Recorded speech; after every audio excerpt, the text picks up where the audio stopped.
Hello, welcome back. Last time I started stuck in the muck and was having a real good time with it. It's a pretty cool place. You know what? Looks like I'm going clockwise, so let's just continue around here. What? Don't any of you know how to cut gel? I saw that already. Inside corners. Right, soldiers don't know how to cut gel.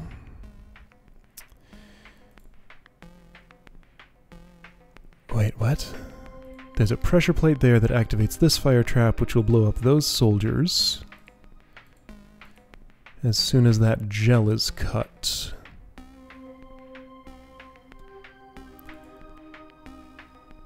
Wait, what? What are these mechanisms? So I turn it into mud and that all happens. Hold on, what's this room about? There's a roach. That's my only enemy. Unless you count the soldiers and potential gel or mud babies. A lot of switch tokens. There is a target. Do I need the soldiers for something? If I do this, I can open... Okay, so how does this... That opens with that, so we need briar stuff to happen. So those all need to be held. By what?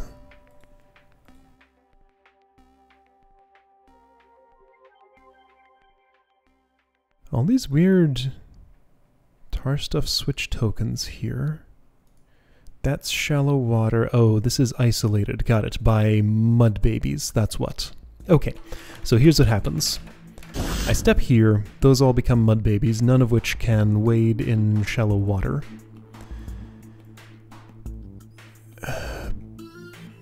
I have to manipulate...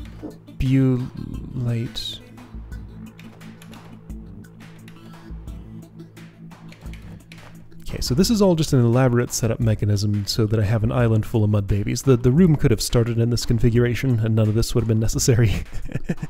But that's just how the setup was made. Alright, so I have 5 mud babies to put on 4 pressure plates and a bunch of like weird silly force arrow mechanisms that look like a huge headache to parse and figure out.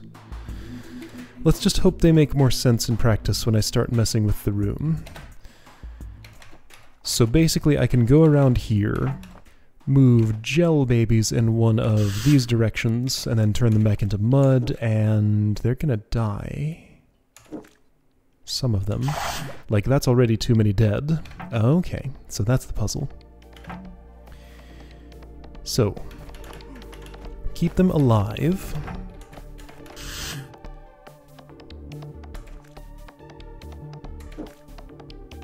That still only rescues 3. Yeah, so that's not enough. Okay. So what corner lets me rescue more than 3?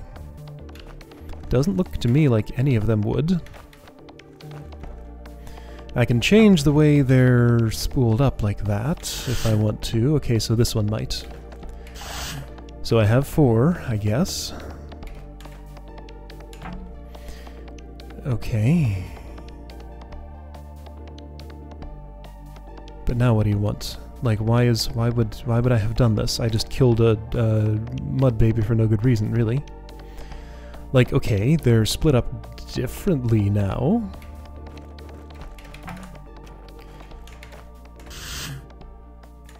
They can survive this, but I mean, so what? Now I've just killed one, and now I'm just in a strictly worse situation. What? What was the point of any of that? I mean, okay, I could stay in the shallow water for a bit longer and do that, I guess, and, like, mess with the turn order in a way that feels horrible, but works somehow.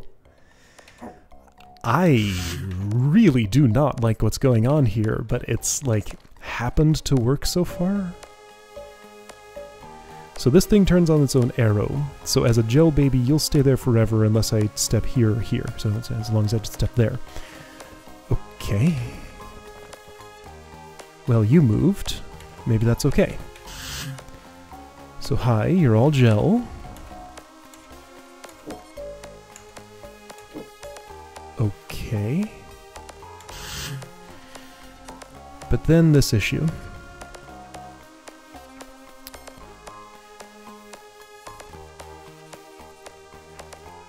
I have to come from this direction and somehow get you to sit there. So, hold on. Was there any point at which I could abort that earlier? No, you would die. You'd both die. You'd die. And nothing else is going to happen here. Okay.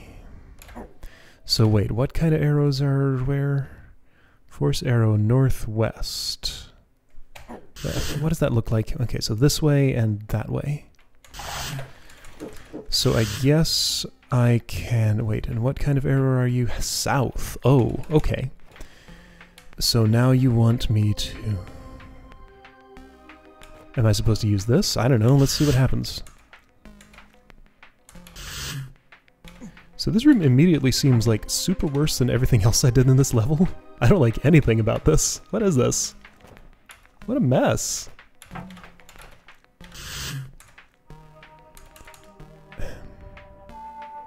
How's this ever going to result in... Okay, so what you need is to be there.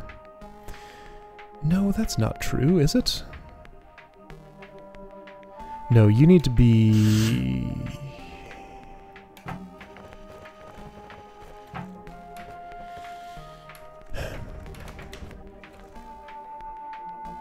So you'll stay in place as long as I don't mess with this. That's fine. Okay, so that's east, which is that way. Okay, so this is safe, that's safe, that's safe, this is safe. Okay, so you're safe where you are. It's just a matter of finding a dance that gets this mud baby to a better spot. I don't immediately see where that better spot's going to be. I can do this. And that seems at least more interesting than doing... Oh, hey. I think I see it, actually. So I go up here and do that, and then I go around and, like, stealth a whole lot.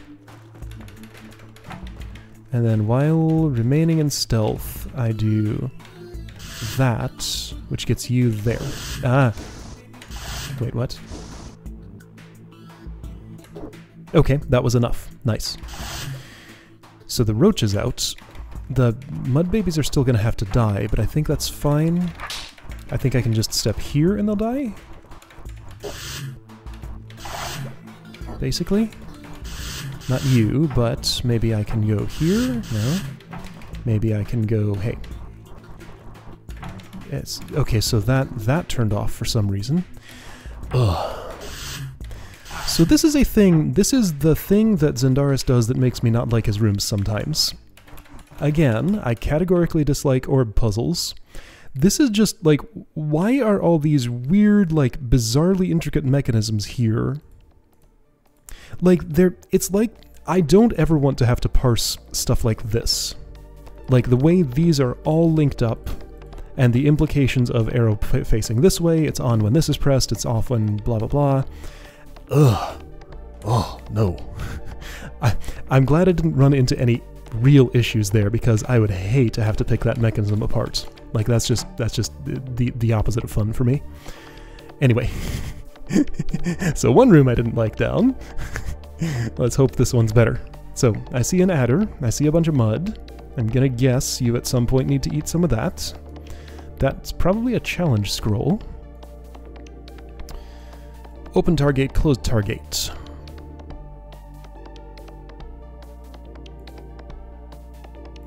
So I step here, and Adder needs to eat enough mud to get rid of it all.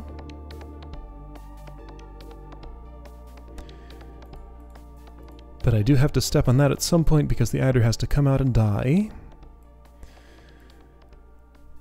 Why do I care about these? Okay, so the reason for this is because there has to be some mud left on at least this pressure plate and that pressure plate.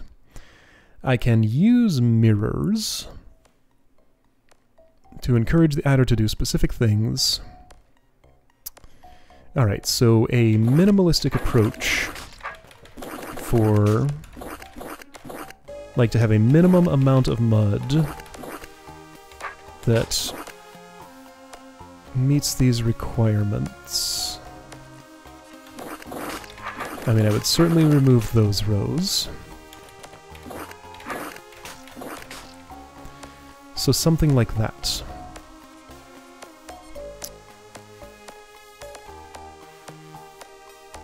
And like I could use the mirrors if I wanted for things like, say, okay, so if I just counted out my adder timing, then he'd have no reason to ever take that path, so no. Alright, so let's pretend. Let's say you arrive here, on horizontal preference. Doesn't really mean anything. Has Zendaris made a serpent manipulation room? That's not the sort of thing he would do, but I'm gonna treat it that way, because I know how to manipulate serpents at least. So let's say you arrived here on any preference at all. If I'm standing there, you're gonna go north. And then you have no other options than to go east. Okay, so at this point, if you're vertical, you go here. If you're horizontal, you go here. So I would want you to be...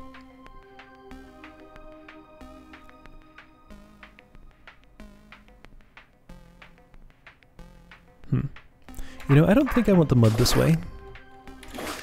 Like, strictly speaking, there's more mud than needs to be there. I can't do that because after the adder would eat this, then this would become an invulnerable 2x2 blob. So I like this. I like the idea of, like, somehow having the adder, like, go all the way north or south all along that. I think I would rather, if I'm going to do that sort of thing, I'd prefer to have it shaped a little more like this.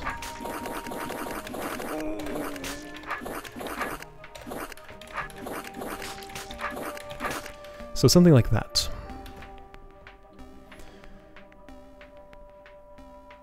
Would mean I would want... Yeah, I can make this... Can I make this work? Let's see. So let's think about where I would absolutely need mirrors. So adder arrives here on a vertical preference turn and goes south. Then goes this way, then no matter what, it's going to go north.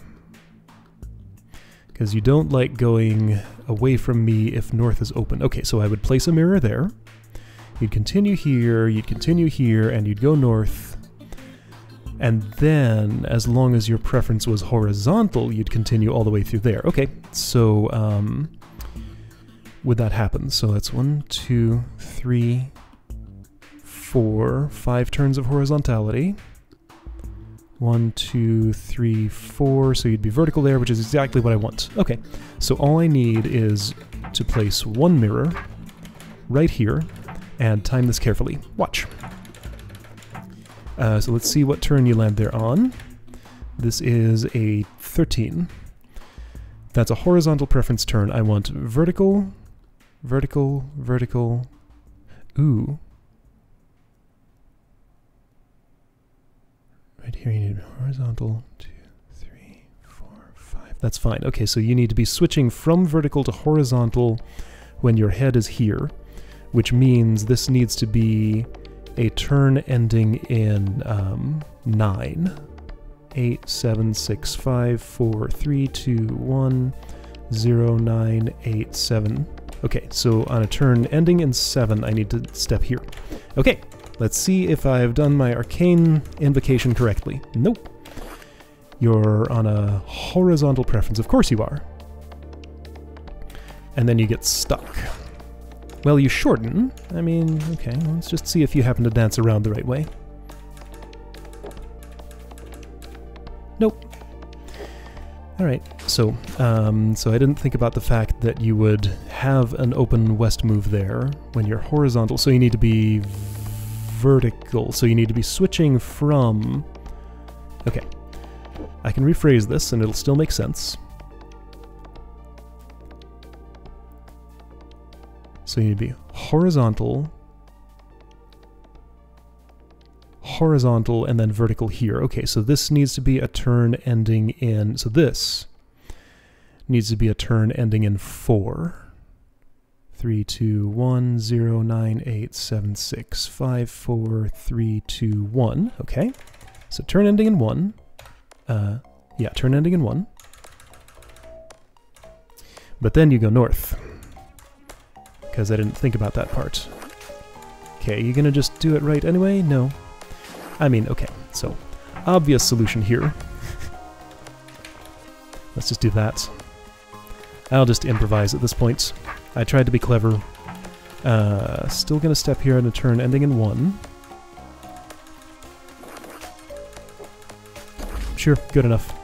Alright. See, from what I've seen of Zindaris' playstyle, this is how he manipulates snakes. Just kind of tries stuff for a while until it works. It's kind of almost become a little bit of an inside joke. But, you know, it's fine. Eat more mud. What was the challenge? Apparently I did it. Have no mirror on any pressure plate when the adder is released, and then clear the room. How could you have a mirror on a Oh! So that's the easy way. I didn't even think of doing that. Of course. I just saw pressure plates that close a door with mud on them, so obviously I can't have the mud gone. Okay. So I made that unnecessarily hard, but there was a challenge to make it unnecessarily hard, so it's okay. Alright then. Anyway. I'm not trying to bash on Zindaris here, it's just that I know who made this, and I know a few things about him, so I'm going to mention those things occasionally. A Roach Queen and some tar. And so many decoys. And a swap token. So place decoy swords in such a way that I'm going to cut away all the stuff, I guess. Yeah, so this whole thing is unreachable to Bithro until the tar is gone. Roach Queen doesn't specifically matter yet. She's going to make a bit of a mess once all this stuff is done, and that's fine. Wait, does it matter? I don't see how. No. I mean, it's not like I have a timer or anything once all this is done, so it seems like with all these decoy potions, all I want to do is just place them in such a way that they're going to cut down all of that tar.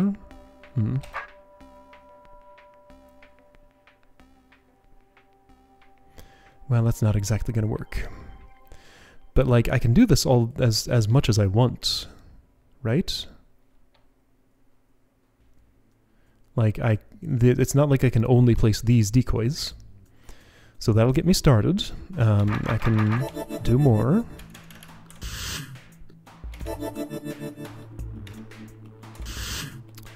That's not what I want. That'll make a little circle blob there. Okay, but I can fix, probably. Alright, well, I mean, let's switch. Okay, that didn't open up any more space. Of course, because of the tar babies. Oh, and I have a problem here anyway. Oh, so what this is showing me is that I need to do some double stabbing. I gotcha. Okay, so back up just a bit. Yeah, so this allows multi-stabbing because this will stay tar for the duration that... I mean, yeah, anyway, you know how multi-stabbing works. It's simple stuff. Classic DROD trick. And, wait, this space was always open. I can switch this again, and just continue. This space has no specific value. This one can reach a bunch of stuff. So if I want to multi-stab, I do it there. Okay, so I'm gonna stab this, probably. Oops. Yeah, I want this. At this point, I just have to hope I don't run out of decoys. Shouldn't. Looks like I have all I need. So stab here, and one here, and I think that's all I need, right? Uh-huh. Alright, cool. That was odd. So to me, what this room felt like is a room where there was, like, a tougher puzzle here once, that then was decided to be too tough for a Take 5 contest and then got nerfed by removing some constraints. Because it feels like this really wanted some more constraints than it had. Like a certain, you know, only being able to go in here once, for example. Okay, well, but it didn't have them, so cool. That was fine. Alright. Evil Eyes. Evil Eyes in tar on pressure plates. Each of which closes... That's a tar gate. It's really hard to see here because it's almost entirely covered by the conquer token and there's only one tile. I feel like for readability this could be a bit larger. I get a caber and some kegs if I want them. Which I guess is going to be important for tar cutting, because that is a tar gate, so... Cut all the tar without awakening any evil eyes, or if you awaken them, have a plan for how to keep them in place. Use the kegs if you need to clean up edges of tar in awkward spots like this, where you're not going to be able to just cut it, probably. Actually, can this shape ever be cuttable in theory? If I were to stab there, and then there... maybe. Okay, that's handy. Evil Eyes see through tar. Yes, so you are going to be awake no matter what I do, unless I go around this way. So 2 of them are going to be awake, no matter what I do. Because I can't get to the powder kegs and the caber. Powder kegs can block Evil Eye vision, but I can't get to them immediately. So 2 of them are going to be awake, and I get to choose which 2. Still gotta cut all the tar. That makes this awkward. I'm not going to be able to swap an Evil Eye for a powder keg on this single pressure plate, because those are just 1 tiles. 1 tile pressure plates. No swapping, because I don't have a mimic or anything. I'd need to be able to move something off and back on in the same turn, and I don't quite have the tools to do that. Can't put an Evil Eye back to sleep. It'd be so much easier if I could avoid waking these up in the first place. Okay, that's what this is for, to keep from waking you up on the way north. Sure. Okay, well, let's just see what happens. If I start with this... so one thing about that does actually seem worse than going this way, because I'm going to have to cross one of these at least to get here. So it's, in theory... Let me, not specifically start at a disadvantage, because I see that there is a disadvantage to doing that.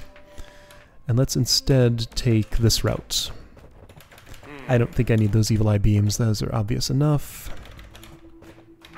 Wait a second, but if I go in and mess with the tar, maybe I don't have to wake you up?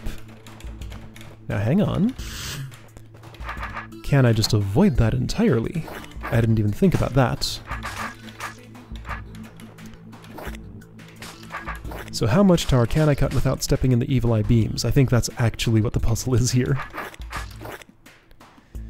So that'll require some powder keg cleanup. If I do it that way, and that's the only way I'm going to be doing it, huh? Not necessarily. I mean, I can do this. Ah!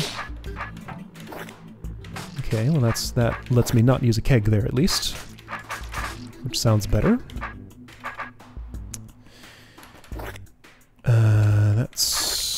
That's better.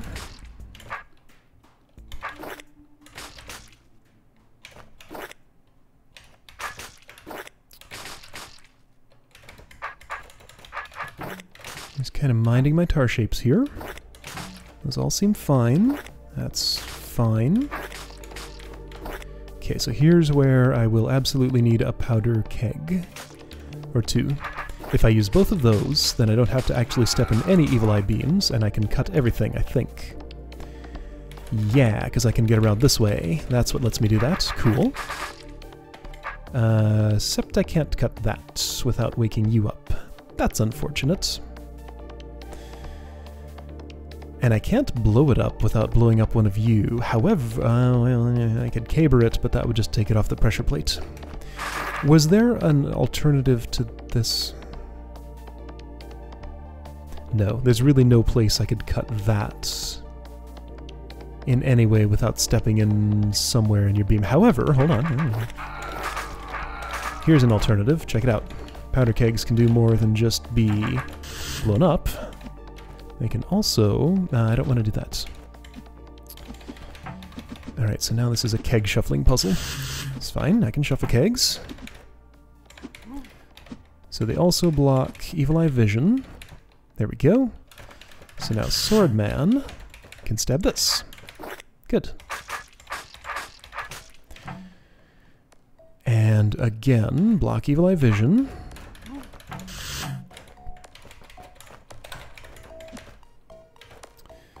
Yours specifically. Let's block that a little better, like this. And then I'll detonate just one over there, which I can just do. Oh, and I do specifically need one to block vision to get to the Conquer token. Okay.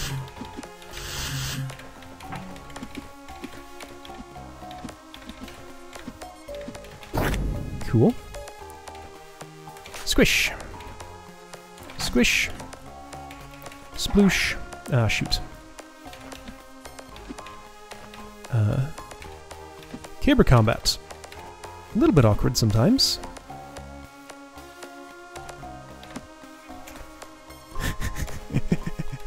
Especially in situations like this. There we go. There we go. That was better. Okay, so then you move here. And room gets cleared.